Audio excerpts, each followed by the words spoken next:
It all started with a very simple idea. Tell the stories of how successful middle market CEOs made it to the corner office. I'm Brant Handley, founder and managing director of Resource Options International, or ROI. We're the USA's premier executive search firm focused exclusively on empowering middle market companies to attract, hire, and retain A players while transforming top executives' careers and lives. ROI's Into the Corner office is dedicated to discovering how middle market CEOs advance their career, and we're making these remarkable and sometimes quite unbelievable stories available to you for the very first time. Listen and learn about the challenges they've overcome, the interesting people they've met along the way, and the lessons learned that steered these executives' unique journey into a middle market corner office of their own. I know you enjoy these CEO stories as much as I've enjoyed recording them. So thank you for listening today. And if you like what you've heard, rate us on iTunes or wherever you get your podcasts. I'm looking forward to you joining me on the next great middle market CEO adventure into the corner office.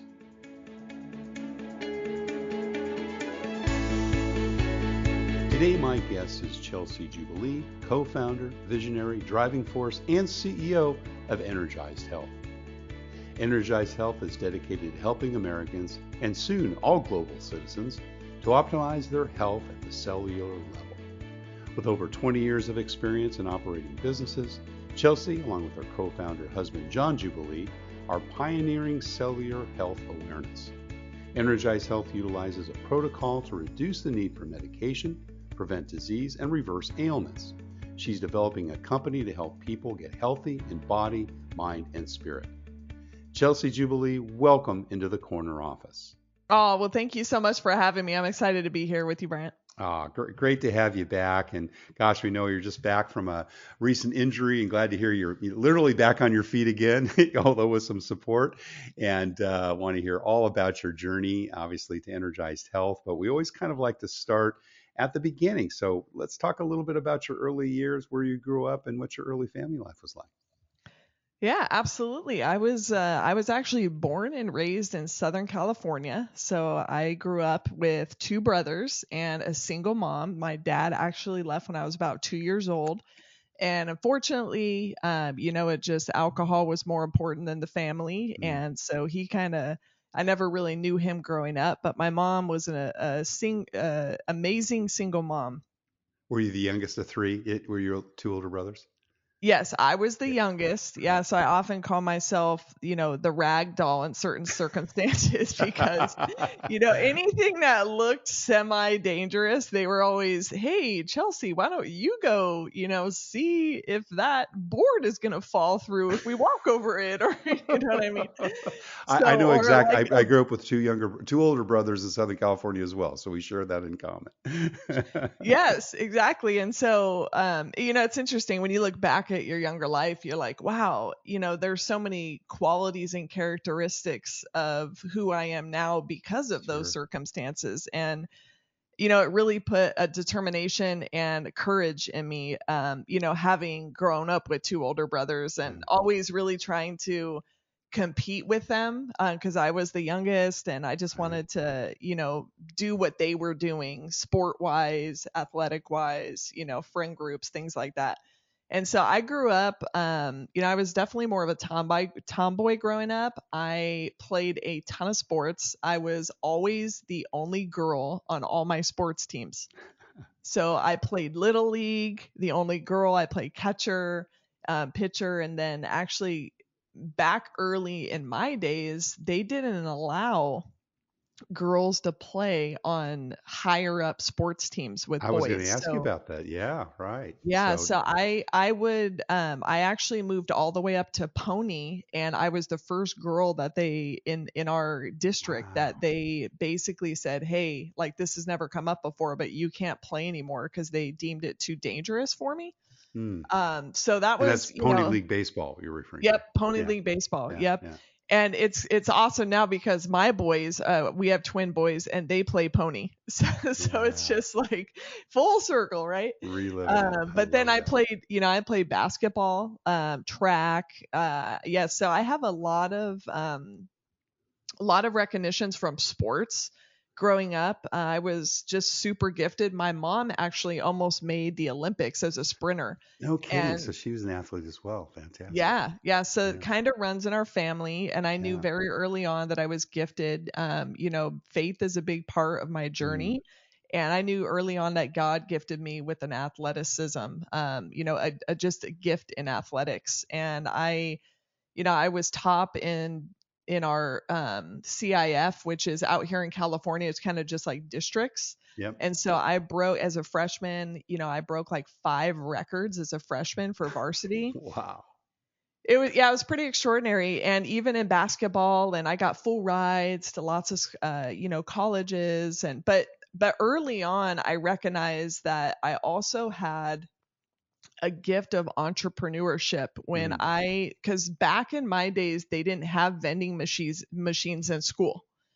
And I started realizing that all the kids in my high school were always like having candy bars or wanting candy and like chips and things like that. So I would go to Costco and I would buy, bags of Bulk. chips and candy, and I'd put them in these huge Ziploc bags, and I'd like recruit kids from other classes and, pay them a certain percentage of like What profits, they so to sell. speak. And so it was really kind of funny, but actually it was a pretty good business. I can imagine. Yeah. That's Yeah. fabulous. So I realized early on, I'm like, wow, God gave me a gift with entrepreneurship. And when I graduated, I ended up not taking any scholarship opportunity that I was presented. And there's a, in-depth reason and story to that. My brother, unfortunately, really growing up without a dad, my mom did get remarried when I was about 10. By Mm. that time, my brother was about 15. And unfortunately, he just got into drugs. And by the time I went to go graduate, it was really bad that I just didn't see and I didn't feel right about leaving my mom. Yeah. And so I ended up staying home and just going to a local community college. And I did a few years there before I realized, I'm like, man, I know that I can go start my own business right now. And that's when I ended up opening my own business. I was actually in the mortgage industry. I got recruited from working in a coffee shop, and I was just so personable with all of the people and the way I communicated with them that they recruited me, say, hey, why don't you come like try sales in this little mortgage shop that I have? And I was like, well, Why hey, not? I can use the extra money, and Right. The entrepreneurial spirit kicked in. Well, I want to get into that, but I want to go back a little deeper earlier on. Now, you mentioned you brought up a single mom, obviously 3 kids. Mom had to work. What kind of work did she do when you were growing up? yeah, my mom was in customer service. So she was an Okay. amazing customer service rep. Yeah. And really, because my mom had to work so much, we grew up as latchkey kids. Right. But that was so pivotal in my life because when I was about 12 years old, I always went to a neighbor's house. And when I got home, the bus would drop us off and I would go. It's a boy that actually ended up being on my little league team, Mm. and I really friended his family. I later ended up dating him for 7 years, but his mom and his dad were worship leaders at a church. Ah, And that cool. was one of the first times that I was ever really introduced to God in Yeah. that way. And I started going to church with them every Sunday. And Nice. so that's what started my faith journey. I got Yeah. saved young, and it was definitely a huge, huge blessing. Yeah. Now, did you bring your mom to church then later on, or did she, cross that transom with you at some point? Yeah, so my mom was raised Catholic, and Okay. unfortunately, when she ended up getting divorced, the Catholic Church back in those days Kicked her out. really, Yeah. yeah, exactly. You Yeah. pretty much get kicked out. Right. And so there was a scorning there, and so when I was about 19, I always used to tell people, like, because my friends would go, "Hey, how did you get so successful so quickly?" Because I bought my first house, about $500,000 house, when I was about 20 years old. Wow. And I would always just tell people that, hey, I love God and I work hard, and those are my secrets. So, I'm not doing anything special over here other than working hard, and I go to church, I love God, and I just, do the right things. And And that's what I leverage used to tell the people. gifts he gave you too, it sounds like, because you recognize those early on. Yeah, I think, yeah, I did. I recognize them more now than I did back then. Uh-huh. But with that being said, when I was 19, I was always going to church. So even after I was no longer, dating, his name was Mark, I was no longer dating him at the time and not going to church with them anymore. I still went to church on my own. Yeah. And there was one church in particular called South Hills in Corona that I asked my parents, hey, do you guys want to start coming to church? And they said yes and started coming to church, and now they're Christians. They Wow. love God. They have a Beautiful. great relationship. I ended up baptizing my mom in my swimming pool, so Oh, that was like really special to me. that's awesome. That is so cool.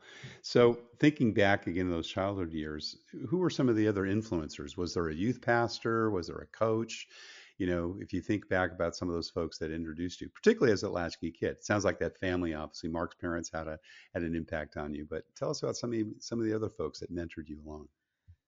Yeah, so Connie, Mark's mom, she ended up being a pastor. So I call her my second mom. Mm, But outside of her, yeah, there was one extraordinary man. His name was Matt Logan, and people referred to him as Coach Logan. He's actually one of the top football coaches in the nation, and he coaches at a Centennial. But he actually took me under his wing when I was a freshman, wow. and he saw that, I didn't really have a father figure in my life. Yeah. And he really took me under his wing. And he even trained me with the football players. Like I would go in and Wow. train with them because I was a sprinter and I set all these records. And so he wanted to help train me. And so every day after school, he literally would sit, weight train with me and go sprint training with me. And his wife, Donna, was they were just an amazing couple, Mm, and they really, that really impacted me. And the reason why is because it's so important in life when you have someone who believes in you yeah. outside your parents, like people who really truly believe in you as a person and in your giftings that God gave you. And that was really extraordinary to me, that he spent so much time to develop not only me as a sprinter and an athlete, but as a person and as a young woman. He really poured into you during those years. It made a big Yeah. difference. Yeah, I love that. Okay, so now lending career. So you took up the challenge and you spent a few years doing so. How long were you in the lending business before getting into Energized Health? Yes, I got my real estate license when I was 19, and then I just kind of started buying houses up. So I travel to Great, like Texas and buy some houses there. And so I kind of went all over. I buy land.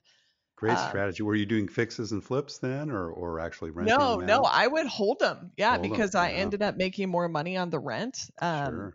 month to month. And so I would hold them. And then I even would buy like plots, like a plot of land. And what ended up happening was I realized, man, if I go back to school, I can take a bunch of classes and get my broker's license. And so I did that. I was really young, like 22 years old.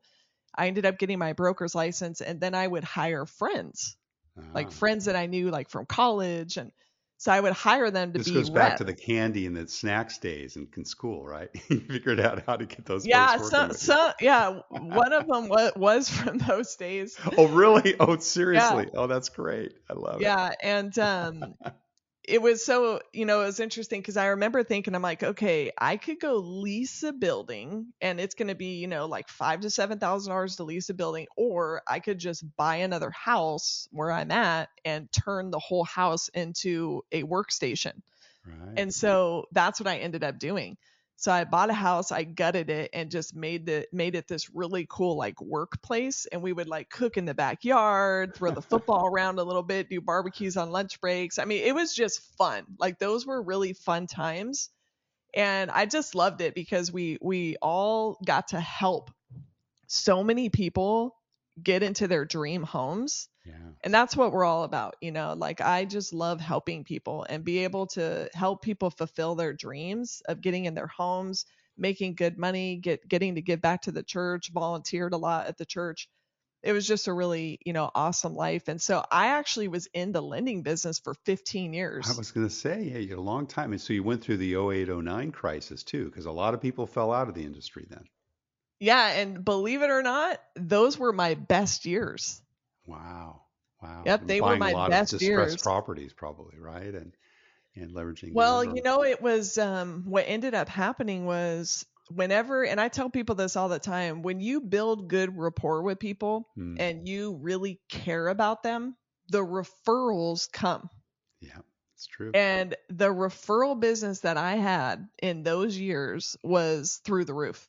Wow. And because I wasn't spending a ton of money on advertising and I was getting a ton of referrals, it just changed, everything. Like I was thriving in those Booming. No years. costs, basically, because you had all your referrals that were coming in. No, didn't Yeah. have to advertise. Did you have a big team at that stage? Were you able to continue to maintain a staff through those difficult years? Or what probably had to grow your staff during that period, I presume. Yeah, no, I did. And the other thing too is I actually met my former husband. I met him during those years. He had a thriving mortgage business. So he Uh-huh. had like 50 people working for him.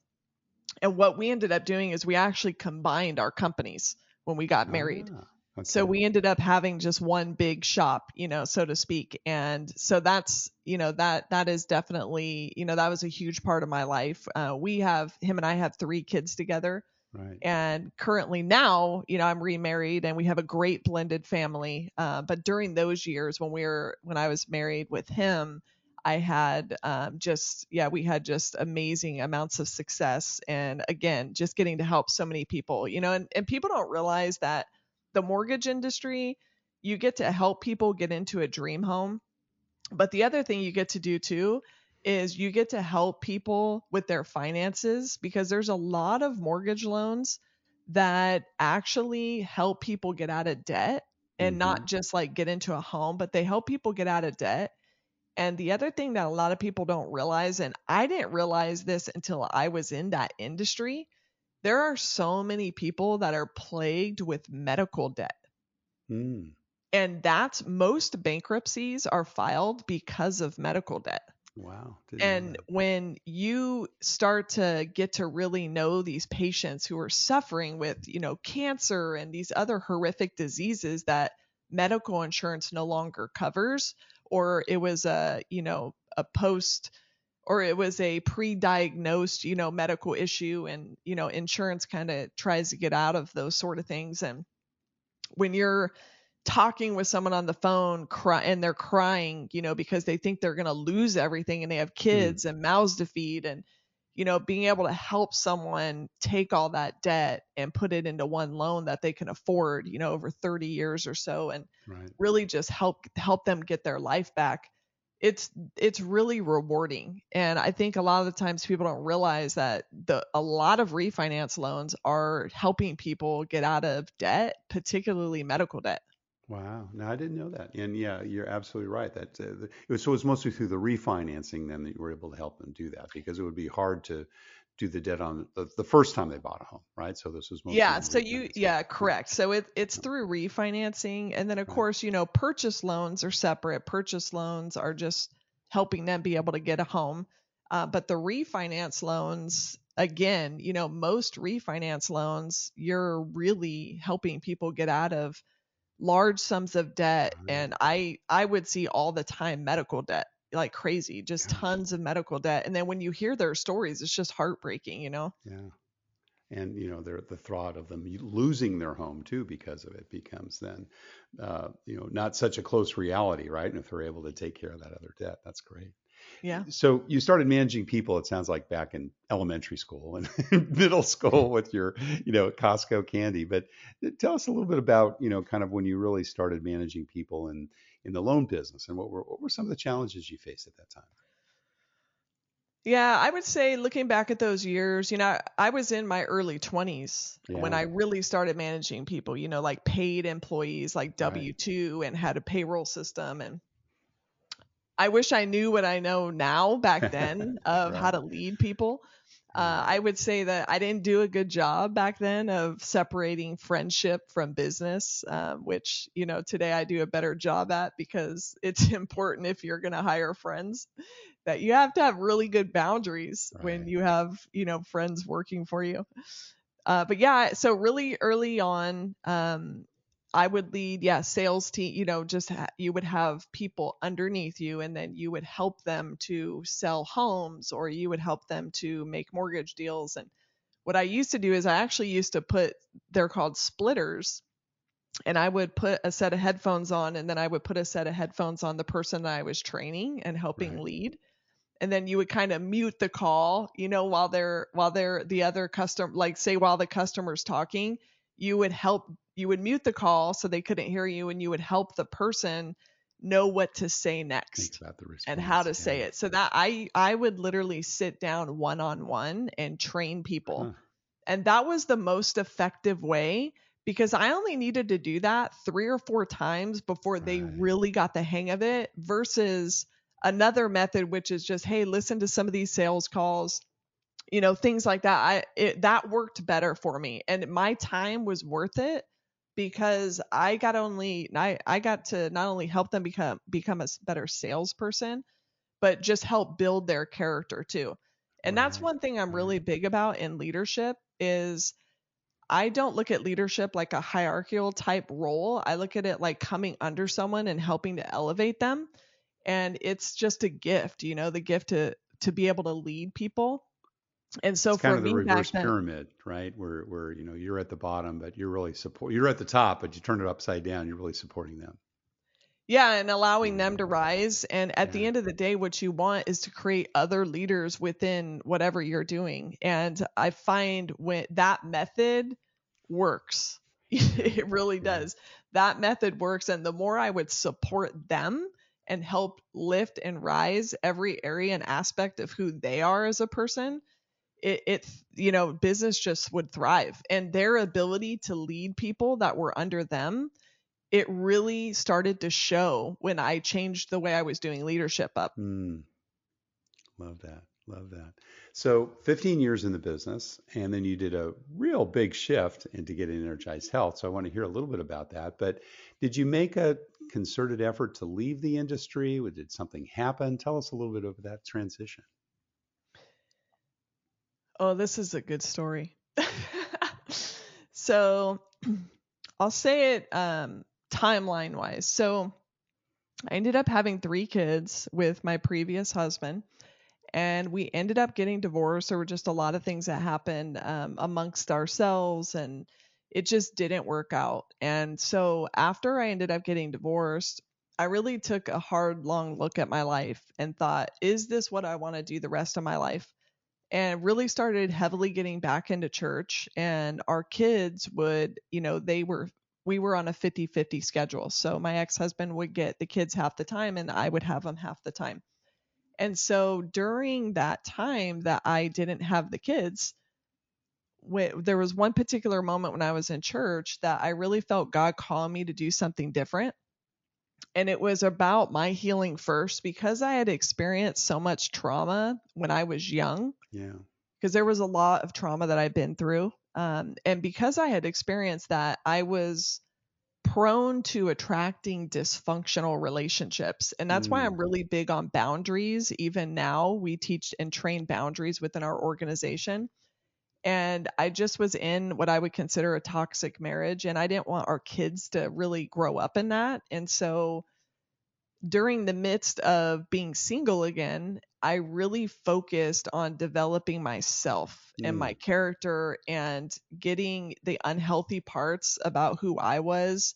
I was very codependent, and just really working through that in a number of different ways, between, self-help books and, just, I call it coaching. A lot of people call it like therapy, but I like to call it coaching, because that essentially it's really what it is. And so and you were just healing working. too, obviously, in many ways.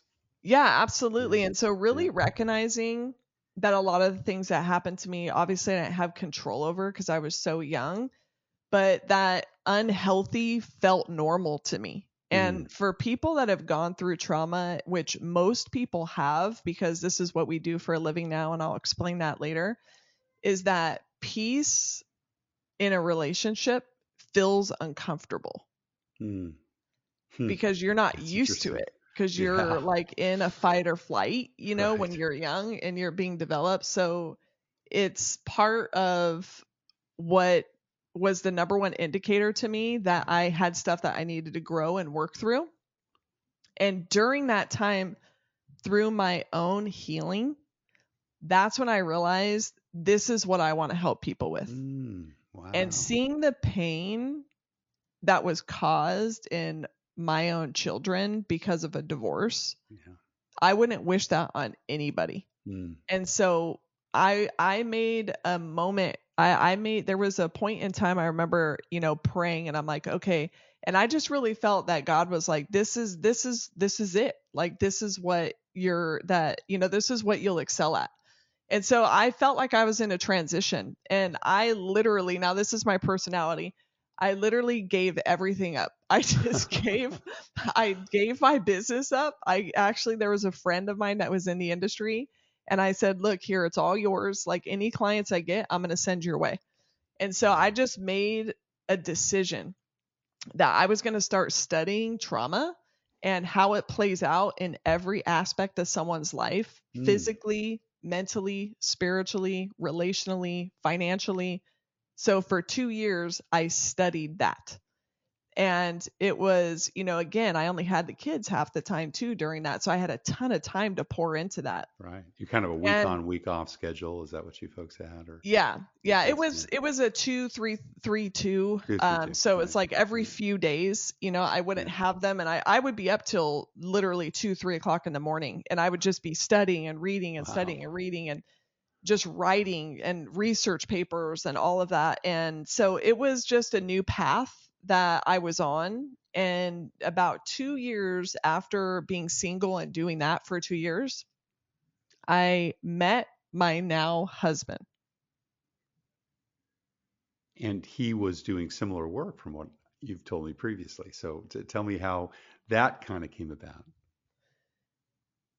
So I was in the midst, during those 2 years, I was actually in the midst of writing a book. And the book was on trauma and how it plays out, how it makes you unhealthy in lots of different areas of your life, and the inability to really recognize certain character aspects in other people.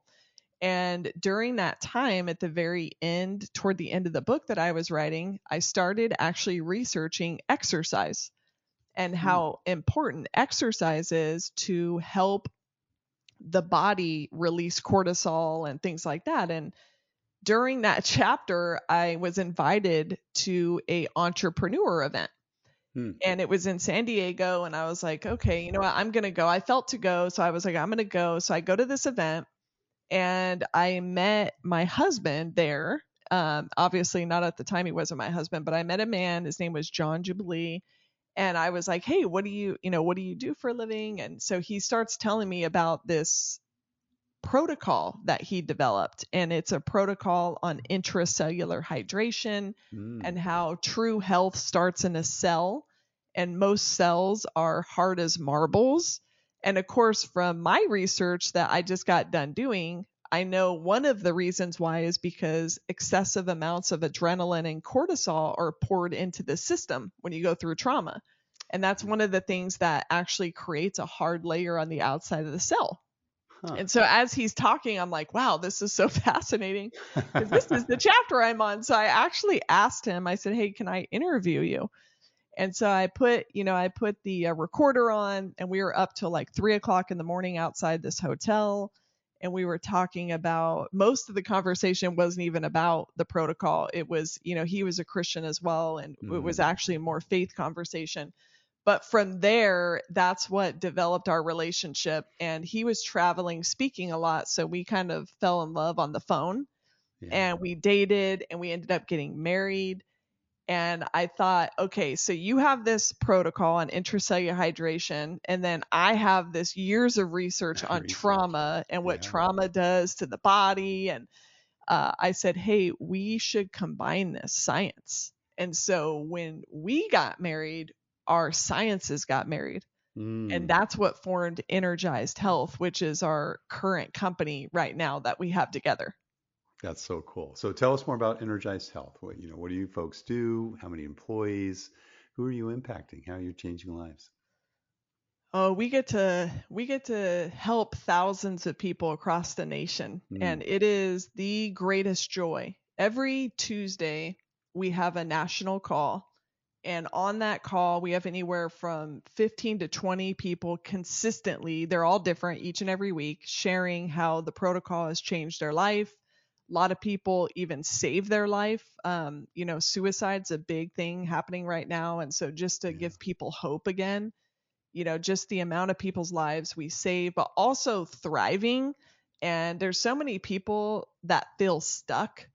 And that's one of the biggest things that we love to do is help people really get fired up again and about their passion of living life, and their quality of life is increased. We have, we often like to say we have more information and knowledge on every area of health and wellness that we have ever had before, ever, historically. Yeah. And yet we are sicker as a nation today than we've ever been before. It's and true. So Yeah. one of the biggest reasons why that is because the health and wellness industry, there's so much overwhelm. Yeah. There's so many things telling you what you should be doing, and then you're trying to piece it all together. And it's very difficult, which is one of the biggest reasons why people fail. And because this is what we do for a living, statistically, we know failure rates of different, protocols or like different diets, things like that. Right. Yeah. And what we have done at Energized Health is we have an 88-day protocol. And each day we focus on something different. So our protocol is set on a foundation of 3 pillars: mental health, physical health, and spiritual health. Mental health, what we do is we focus on your ability to rewire. So the brain has something amazing called neuroplasticity. It's the brain's ability to rewire thought patterns, rewire the way we talk, rewire what we listen to, things like that, because all of those things scientifically have been proven to impact us. And so we just really help people mentally get unstuck and help the brain get decluttered, if you will. And then physically, we focus on hydrating the cells. And when you do that, the human body should mostly be water. Women should be 55% hydrated. Men should be 60% hydrated because they carry more muscle mass. Right. And most people that you would ask, hey, do you know how hydrated you are? Most people would not have a clue of how to answer that. Because there's a special device that's a bioimpedance device, and that is actually what will measure your hydration levels. Now, we send one of those to every client so they know exactly how hydrated they are. But that's one of the missing pieces, if you will, even in our medical industry, because the hydration of a human cell is what powers the mitochondria, which is what gives the cell, it's like the powerhouse of the cell. And why that's important is because your brain, and this is great too for business leaders, because we work with businesses that we help get all their employees healthy, including themselves, and the productivity goes through the roof. The amount of sick days goes way down. And when you're hydrated, your brain is actually an electromagnetic organ, meaning it runs on electricity. And so water is a conductor of electricity. So if someone is just slightly dehydrated, half of their brain, their neurotransmitters, actually don't function properly. Wow. So that's what causes brain fog, fatigue, restlessness, inability to concentrate and focus. And so that's one of the biggest things that our clients will tell us first is, I can't believe how much clarity I have now and how much energy I have. And so it's really important to know, how hydrated you are, number one, but also number two, the science of how to get the cells to turn into what we call little sponges. And then the third thing is spiritual health. And what we like to focus on as spiritual health is really your ability to be able to have really good boundaries with people. And a lot of people, they've heard, hey, you should set boundaries, but a lot of people don't even know how to do that or why it's important. So there's all these quotes that you hear out there. You teach people how to treat you. And, it's like, hey, that's great. But if you don't give them the tools to know how to do that, it's really difficult to apply. Right. So that's one of the things we work with. And then someone's ability to keep their morals. So, if you're inconsistent, in life, or if you don't have good spiritual health, you might have morals and you might have character.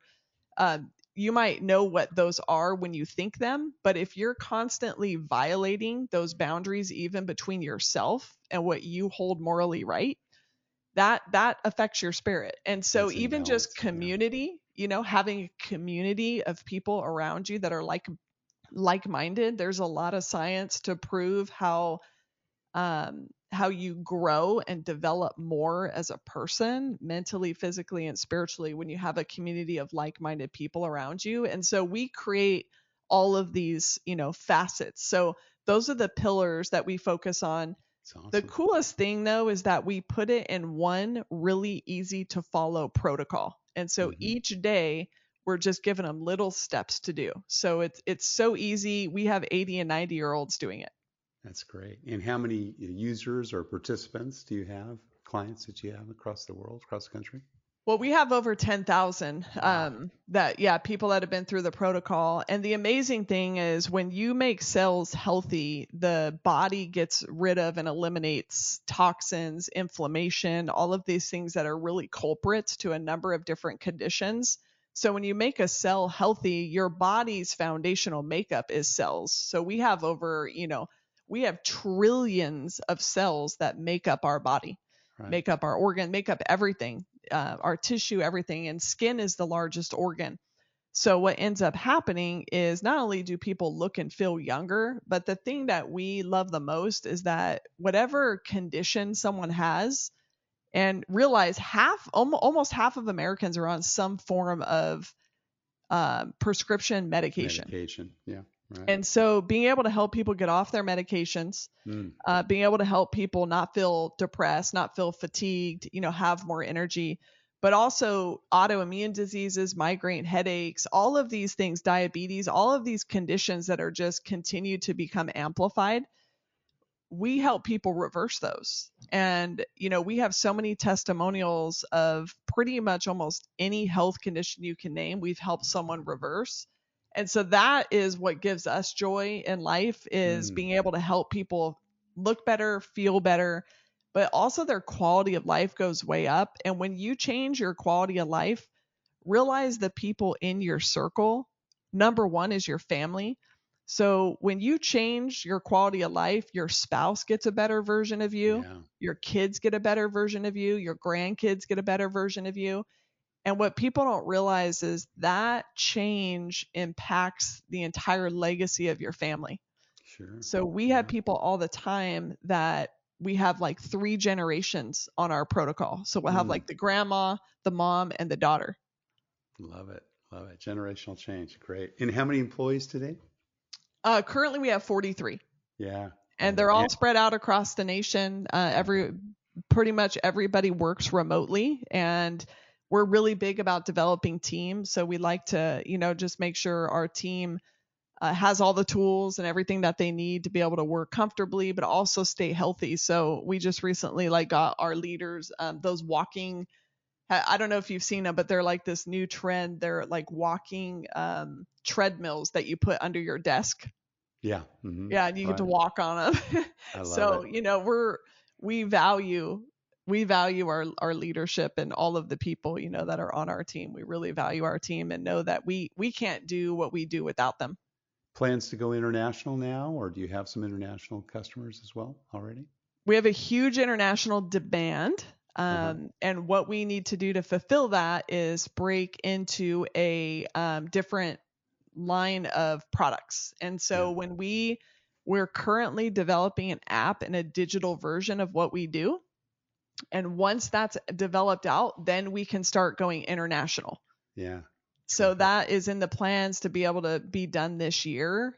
We also are looking into, we're going to be recruiting some really high level leadership roles as, next quarter comes. We're really going to start looking heavily at leadership roles. So we're going to actually have some opportunities for that within our organization. That's so cool. Let's talk a little bit about your style. Love all the work you do. And for our listeners, energizedhealth.com, is that where they go to learn more, Chelsea? Yes, it's energizedhealth.com. Yeah. Yeah, cool.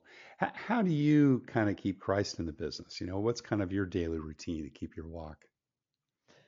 Oh, well, I'm always connected. I like to say that. Some Mm. people will say, "Well, how much do you pray?" I'm like, "Well, I feel like I'm always praying because I'm always just connected, It's a good like, strategy. oh, God, help me with this," but one of the biggest things, my husband is amazing. John, he's a very, strong Christian leader of our home, and we pray together and we ask God for strategy and insight Mm. and help send us the right people. We pray for his favor. And it's amazing, when you lay down, when you really surrender to just being open to, okay, God, help us, and Yeah. it's amazing how he just continues at the right time to send the right people and the right resources. And, I'll literally have dreams or I'll be on something and I'll see something. And that's a lot of the tools that we use and have used to develop out our business. And so nobody needs to, be a Christian or believe in Christ to do our protocol. It's not Right. about that. For us, we're just about developing people, and everyone is different. But for us, like, that is faith is our number one core value. And we just really feel led. My husband and I feel led that this is something that can change the world. I And we love it. believe that that energized health is going to change the world. And so we just want to, make sure that we're doing it the right way with the right direction. And so that's really big for us, is, our dependency upon that. How do problems get solved within your organization? And when, as the CEO, do you get involved in that? Well, early on, I was more involved than I am today. I really love to equip our leaders to Mm. solve their own problems. And, it's interesting. I often like to talk about my downfalls because I feel like it helps other leaders. And early on, I had a really, what I would call, a terrible habit of not delegating. And one Mm. of the reasons why was because I felt if I delegated something that it wouldn't be done to my standard. And that was just a really unhealthy way of looking at it. And so I Right. had to, okay, I had to sit with myself, and just through my character development of realizing, okay, this isn't a healthy thing that I'm doing, and I need to trust in other people and their ability to be able to do a task that I assign them. And if they don't do it the right way, it's not the end of the world, but that I can train them to do it the right way, and then I don't have to worry about it again. And Yeah. so, working through that, I have really done a great job at not only delegating, but making sure that when I do delegate, there's really detailed instructions of how I would like it done. And most of the issues that come up within our company when it comes to, like, maybe customers or customer service or anything like that internally, our leaders pretty much can solve on their Yeah. own. And we've done that through really good training, by the way. But Right. when things come up where it's like, hey, these advertising agencies aren't working, like, we need new strategy, or, something like that, really what I do is I just go, okay, I'll pray first thing and be like, hey, God, like, help us, can get us some new strategies, whatever may come up. And within like a week, I kid you not, something will just come up out of the blue. I And love we'll it. like, okay, well, we're doing that, and it works. That's good. 90% of the time it works. And that, Right. and that has really what has been the success of everything we do. And even just having like really good character and morals and core values. And the other thing we're really big too is making sure that our entire team is all on the same page of where our business is headed. Hmm. Because without them, without having people on the same page, it's like you're trying to have like a boat navigate itself, and someone's like trying to tug it left, and someone's trying to tug it right, and someone's maybe even trying to reverse it. And if not everybody is on the same page where everything's working together, that's been one of the biggest things that I've learned over the course of the last 5 years, is that really hurt us when we Yeah. didn't do a good job of articulating where we're headed and why we're heading there. There was some miscommunication with our team, and not everybody was on the same page, and we were kind of working against each other, not knowing it. Rowing in different directions. Yeah, that can be dangerous. Exactly. And so, when we changed that and we realized, okay, no, we got to get our leadership involved, and even some of the higher aspects of the company, of like maybe some things that not every business owner wants some, not all of their employees to know, like their revenue and things like that. But for us, we felt like letting our higher team leaders in on the direction of the company, where we're going and how we're going to get there, and involving them in that growth and letting them have an opinion on how do you think that our company can get here. When we did that, it changed everything for us, They're really because they involved felt and like they engaged. were working toward the cause alongside with us. That alignment, so important. It brings up another good question. And you've hired at least 40 people with the 43 you have. I'm sure there's folk that's come and go, and you're hiring more. What do you look for, Chelsea, when you're making bets on those people you invest in and hire in Energized Health? Well, when we first started Energized Health, I had a long-term friend of over 15 years. He was actually a real estate agent. Him and his wife, Tracy, his name's Jim Holmes. He's currently our COO. He was actually CEO when we first started the business. And my husband and I were just founders, and we work alongside. But he's an amazing man, and he has really good discernment when it comes to hiring people. He's actually done most of our hires, and we've just really trusted him to do that. But the qualities and characteristics that I look for when we hire is, do they align with our core values? Because we have hired people that we've known this is going to be tough to align them to our core values, but they have all of the check marks, for the position we're looking for. It's like, oh, they check all the boxes, but when it comes to core values, they're a little off. And I'll tell you, that was a huge mistake. Those have actually been the people that we've had to let go over the years. So I would actually rather hire people that align with our core values and don't have all the boxes checked, and train them. Yeah, it's such an important point, Chelsea. And I think, as I work as a recruiter, I always tell my clients a recruiter can throw 100, if not 1,000 resumes at a job that has a description. But being able to really understand your culture and understand your vision and mission and your core values, there's very few people of those 1,000 that would qualify. And it's being able to, again, have that discernment to decide where those go. That's a great strategy. Well, it sounds like Jim's a keeper. Yeah, and it's just the passion and the mission of what we're doing. Currently, right now, all of our employees, every single one of them, have done our protocol first. Yeah. Right. And then we hired them. And now, though, because we're looking to really, like, going international is a whole different, it's just different waters, so to speak. Right. And we're now looking for really, really high up leadership roles of really qualified people. And because we have such a, small pool of knowing that anybody from our protocol can actually do that type of leadership training, or even just being in that leadership role. So now, for the first time ever, we're stepping outside of just looking at our we call them transformers, the people that have transformed.